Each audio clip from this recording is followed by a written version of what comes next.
Hi everybody, my name is Kelly Port. I was the visual effects supervisor on Spider-Man No Way Home. Previously worked on Avengers Endgame and prior to that, Avengers Infinity War. And I'd love to take you through one of our big action sequences, which is the introduction to Doc Ock, the big bridge fight. Hello, Peter. Most of the film has some portion of visual effects. I think there's maybe 80 shots that didn't have visual effects. I wanted to start the sequence on this particular shot because this, when you look at it, this is exactly one of those shots that doesn't seem like a visual effects shot, but it absolutely is. This set here was built in Atlanta.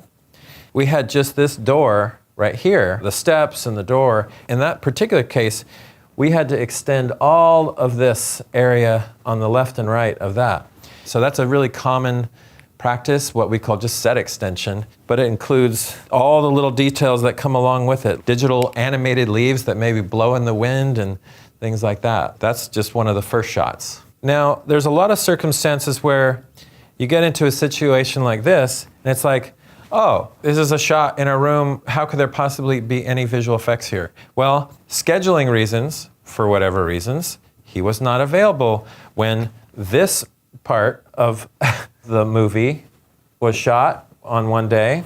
He had to be shot a different day. He's over a blue screen, this was shot separately, and this is one of those good examples of what you would consider an invisible effect. There's no electro beams coming off or arms doing something crazy or something exploding. This is just one that looks like just a normal shot, and it's not. So this part here is part of our set in Atlanta. Obviously, Tom is there, but all of this out here is fully digital. Now, some of these pedestrians are digital pedestrians, and some of them are extras that were shot on blue screen. It's a combination of both. But all the cars, the trees, the moving leaves on the trees, that's all CG. In a sense, it's easier to create the world rather than shoot it in New York. Okay, perfect. Where is she? She left. To go where? To the airport. Even though we had a lot of aerial photography, we had this traffic that we're going to be needing to be continuous with. When we shot the aerial, it looked nothing like that. So of course, we had to replace all of this traffic on here with cars. We actually had to move this tower. And by the way, not only did we have to move the tower is under renovation. So it had all this scaffolding on it. We didn't remove the scaffolding, we just made a CG tower. So you've got a whole bunch of mix and match of digital and photograph. So this is sort of one of those hybrid plates. So here's Spider-Man flying, looking for the Assistant Vice Chancellor. So what we ended up calling her is AVC, just for shorthand. He's flying in. At one point, just to talk about different kinds of previs and versions of that, we had him climbing up that tower, looking around, all sorts of things like that that we were just exploring. But, you know, as part of trimming the sequence, he's just now flying there, and then you see him land. This piece was actually built. A lot of these things that were actually built end up getting replaced, whether it's to add detail or if it needs to be cleaner or dirtier, or if his animation changes and it makes it easier to remove Tom. He's on wires, he lands. We basically what's called rotomation, which is your frame by frame matching what Tom's doing, what his action and performance is, and then you're creating the Spider-Man version of that, which is where he's wearing this Iron Spider suit. In a situation like this, and for all the shots where you see Iron Spider that are live action, we created a physical model, a bust of Iron Spider that we could actually put in that lighting environment. So it really helps us understand how something metallic would behave in that particular light, because that's how we ultimately need to light it to sort of get to match that, if not better. Tom does a ton of his own stunts, and this is one that he particularly did. And this is Tom's idea. It was really funny. Because he's wearing a suit underneath this Iron Spider suit, it ends up getting all wrinkled. So in this particular shot, Tom Holland is wearing the wrinkly suit, and we put the Iron Spider suit on top of that because it would be easier for us to do that than having to recreate the wrinkly suit as an all-digital suit. We had this couple rows of cars, 2 rows over here and 1 row over here, and this K-rail divider here. But everything beyond that, the distant cars, the signs, all these distant buildings, the other bridge, all of that was blue screen and would have to be extended. So what we do is just match what a physical camera was doing. We have to create a virtual camera that matches that exactly, and then we're able to put our world beyond what the blue screen was. So now we're on a wide shot. There's a lot of visual effects here, but the idea is that you don't really see them. It's like, oh yeah, he's on a freeway and he's just running. This could easily have been shot had we been in New York and locked off that bridge. You know, it's a lot of money to lock off of the Brooklyn-Queens Expressway, I would imagine, but you could, and keep shooting that for a couple weeks and get a lot of angry New Yorkers probably. Obviously, some of this is what was filmed. I think it was something like this. So what's interesting about that is that we have to, again, extend all that environment out, create digital cars on the left, the surrounding environment. Peter running, in this case, is all digital as well. Some of that was based on motion capture. Some of it's keyframe animated by hand. We changed signs. Like this says JFK Airport, but that's not actually what it says there. But since the AVC is theoretically headed to the airport, like everything is like really accurate in terms of the signage and things like that. But we sometimes need to introduce things that say, oh yes, she's going to the airport, because we just said that. A lot of these scenes, these little vignettes as he's passing from car to car, the dog, the two kids, were actually just ideas that came up with, that the guys came up with in the previs. As we get closer and closer to shooting, that previs becomes a template for how we shoot. And so this happened to be one of those shots, the dog barking. We had a bunch of other ones that were just not used, but, and then in just this particular case, the kids had an iPad here, and that was just a blank iPad, but we took the helicopter footage and we just stuck that on there, added some Daily Bugle bugs on it, like it was a live broadcast. Here's a little Easter egg I'll show you, because it's already out there. We did do a little tribute to Stan Lee. That's his birthday, so. This was actually a very tricky thing. We had all sorts of reflections. We had camera reflections, flags, the blue screens, all sorts of things like that, that we basically have to remove them and then add in the correct ones. That happens a lot. Peter jumps on the car, he's pulled on wires. We transition that into an Iron Spider suit. We get our reference of the Iron Spider bust. We have a gray ball, a silver ball. We do something called HDRI. The Iron Spider suit, we need to light that in a similar way as everything else in the scene was lit. Otherwise, it won't fit in. So we put a camera, it's just a digital SLR camera. You do highly bracketed photos all the way from where the exposure is pure white to pure black. And what you're left with is the relative range of light. So you're able to use that image-based lighting in a way to sort of help augment how we light characters that need to be integrated into a photographed or live action world. So we're all familiar with this shot. This is basically the reveal of Ock. We code our shots by code names and shot names, but that one is called HBX 1980, because I've seen it many, many times. I still remember shots from Titanic, TD-35, very difficult shot. So this shot, I think, if you count up all the different versions of it, I think this one shot had over 1,000 different versions, of which I probably saw a couple hundred. Hello, Peter. One thing that's important to know for both Alfred Molina and Willem Dafoe, we did do some de-aging because they're coming from an older timeline. So that was a process that we had to do on every single shot of Willem Dafoe and every single shot of Alfred Molina. For all these kinds of shots, we had to certainly do hours and hours of research. We would take the Spider-Man 2 specifically for Doc Ock, cut all of his shots together, study them. We even had animators that worked on the previous film, so they had a real good sense of how he moves. And it was so great talking to him on set, Alfred Molina. When they had shot that, they had some physical arms that they could play with, but they also were digital as well. So it was a combination of arms that were puppeteered, and some of them were all digital. In our case, they were all digital. Let's take a look at Doc Ock's arms. This is a perfect example of the rigging and animation departments. What the rigging department essentially does is responsible for creating the controls for the animators to use. They're able to take the controls that the rigging department has given them, the joints, how detailed of a control do you want, where those controls are, how easy they are to use, how intuitive they are, and that feeds into the animation department, who's responsible for creating the animation. This is kind of what they see. It's a very simple version. It's a lightweight version of the character, and then this gets translated obviously into a much higher res photorealistic version. He has to rise and fall with as the legs are taking him if he's not just walking on the ground. We tried a few different things like a wire harness.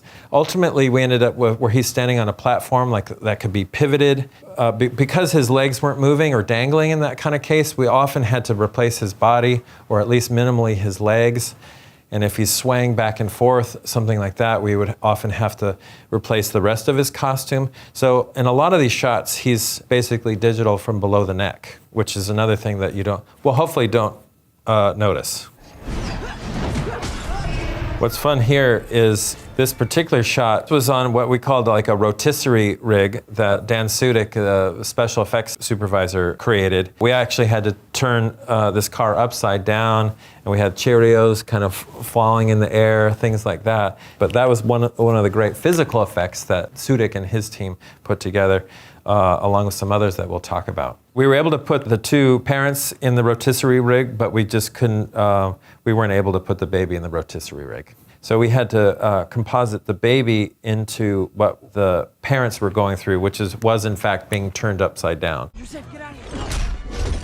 A lot of these shots came in a little bit later as the cut was sort of refined. We discovered certain shots that just weren't shot. We didn't have this angle, for example. So even though this is a relatively close-up shot, it's over the shoulder of Alfred Molina, this is in fact an all CG shot.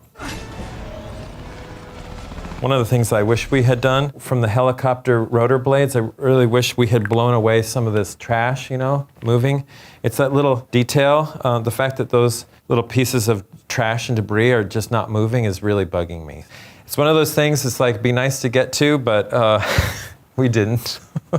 As we get into this sequence where you've got Doc Ock's 4 tentacles, Iron Spider legs, and so it's this crazy, almost swashbuckling sword fight. Conceptually, a section, like a beat of a sequence like this, where it's the arm fighting and things like that, starts in previs. It started as a long kind of oneer going all the way from when they first start all the way up onto the top of the sign.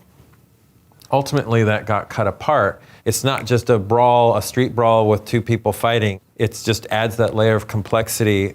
Okay, so now we get into a really fun part of the sequence. Doc Ock grabs one of the pipes off the pipe truck and smashes it onto the car. Spider-Man's running and getting chased by Ock. What's really interesting and fun is to look at the blue screen, the original photography of Tom going through this, and we did it in different passes too. So Tom, again, doing a lot of his own stunts, would run through the pass and jump on walls and trampolines and do flips and things like that. He's an incredibly physical actor. And then we would do this as different passes. The camera team had to really be, as accurate as possible to do the exact same move several different times. Dan Sudik and his team, rigged the big pipe that was pulled into the car at just an enormous amount of pressure and velocity on pulley rigs and things like that, physically smashing that first car. We augmented this, so a lot of this is also digital ultimately. It's always fun to physically try to do some of these things. Even if it ultimately ends up being reference, it's incredibly valuable reference. You just don't know really until you really get into it what the ultimate shot or the angles are going to be, whether you're going to use it fully or partially or maybe not at all. But it's regardless of what you end up doing, it's extremely valuable to see that. And here's the second pipe flying, it smashes that car underneath, and you actually don't end up seeing a lot of it, but that's what's happening. We actually shot that as a separate pass too. Ultimately, we sort of ended up framing more for Spider-Man and what the acrobatics he was doing. John kept pushing us more and more, and this is where the animation gets refined. it's like, it's looking too easy. Like, he needs to be like right on him. The tentacles need to be pounding, and he just narrow miss after narrow miss after narrow, and just getting really just beat to hell the whole time. So with Tom doing this pass, we have a variety of sources to choose from. We have what Tom was actually doing on the set. Now that shot ends up being manipulated or changed later. We can use some of that. What we do is just rotomate, which is frame by frame matching what Tom was doing. Sometimes we do motion capture where Tom or one of his stunt doubles would run and jump and do a flip or something like that. So we can really mix and match all of these things along with just regular keyframe animation to combine in what we get ultimately. So I think this shot might be one of the only non-visual effect shots in the movie. But even though it was like just an insert shot of her putting her seatbelt on, I do think we actually retimed it, so technically it is a visual effects shot. Now this shot's really cool for special effects too. So Dan Sudik and his team actually rigged a car to be thrown 150, 200 yards or something across the freeway into these water barrels. So that actually happened. And you know, what's fun is that when you do events like that, you want to have a bunch of different cameras on it. So, you know, ultimately, I think it just ended up being this kind of angle. But, you know, it's fun to see the alternate takes of what could potentially have been in there. This movie's not about cars smashing into water barrels. It's about Peter trying to save the AVC. So you got to just kind of pick your battles, and visually it may be really interesting to see all that stuff, but we got to get back to Peter and what he's trying to do, just from a story perspective.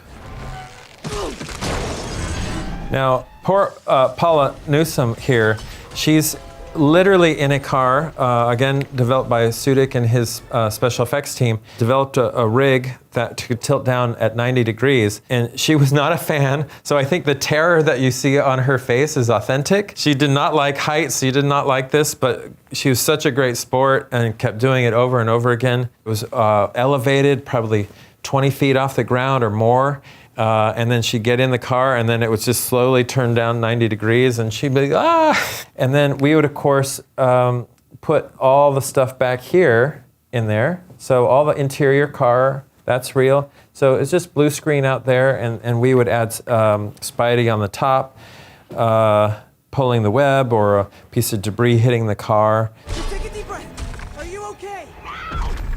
This is one of my favorite shots. We have Paula Newsome hanging upside down. This is shot on a soundstage. We had to remove all of the interior soundstage reflections. This really shiny car, so it was reflecting all sorts of crazy stuff that we had to remove, not only on the car painted surface, but on the windows as well. What I love about this shot is just the photographic nature of it. It's a combination of technical things that make it look nice. It feels very photographic. It feels realistic to me. The fact that Iron Spider and his like quick turn of reaction is sort of comical with his eyes coming up and her reaction out of focus in the background. It all nicely ties together. And of course, one of my favorite things is being able to see Ock sort of approaching in the background, his reflection too. There's a lot of story being told here in a relatively simple frame. I love this shot. What was fun about this shot, so this was shot interior. Tom was wearing what we call the fractal suit, the tracking suit, but we had a little patch of suit that had a little piece of cloth that could be pulled on a string. It was like a very simple gag. When that got pulled, the tie would fall down naturally. And he was actually being held upside down in the soundstage for that particular gag. You've outdone yourself, Peter. Now, obviously, this is a very big shot, this big 360. So we did the move, like a practical camera move on set, on a soundstage to go around him. Obviously, there were no tentacles or arms there. And then we had to get the timing of the nanoparticles merging onto Ock's tentacles worked out with animation, and we had to do a lot of iterations on what is it exactly, how the nanoparticles attach and flow and move. So here, poor Tom Holland, we actually hung upside down. Again, he's such a physical actor and such a good sport, but we did have to like play with his blood flow in his head and had to color correct some of that. It was very uncomfortable for him, but luckily we didn't have to do a lot of that, or at least too long, because that was just It's probably not very comfortable. When Ock first emerges out of the hole that he made in the freeway, you'll notice that the lights in his claws are red, indicating that the inhibitor chip is still not working, that the AI in his arms are controlling him. So you'll see that it's now a blue light. So from this point on in the film until he's cured or his inhibitor chip is fixed, they are blue.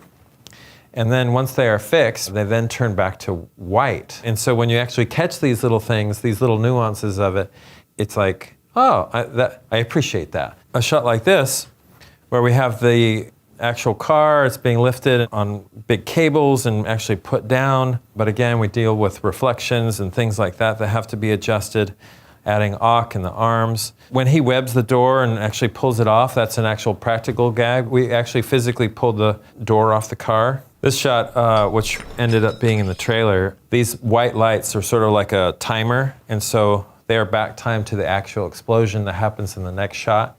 In terms of visual effects on this shot, the grenade itself, the pumpkin bomb itself, the smoke, this fire in the foreground. So this is a great example of the collaboration between special effects and visual effects. They are, in fact, quite separate. So special effects has different terms, practical effects or physical effects, all the stuff that happens on the live action photography.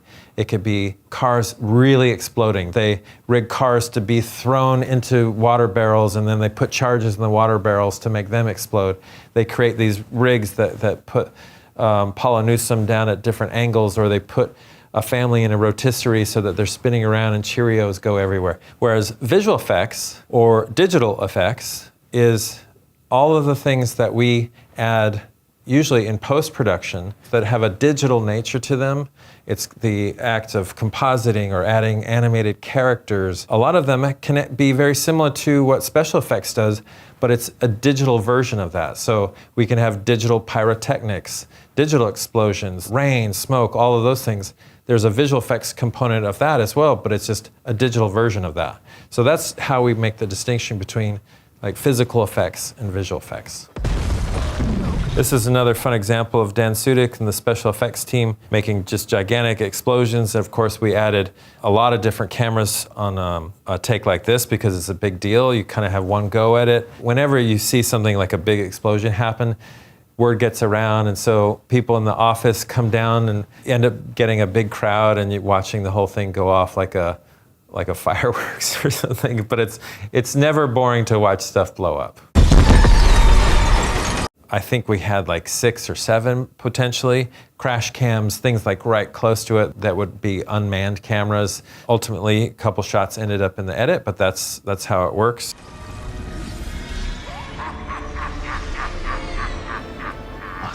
And of course, having Goblin make his entrance, we weren't sure if we should introduce him at the beginning and have a big role in the action and the fighting. At one point, we had prevised something along those lines, and we're exploring those ideas.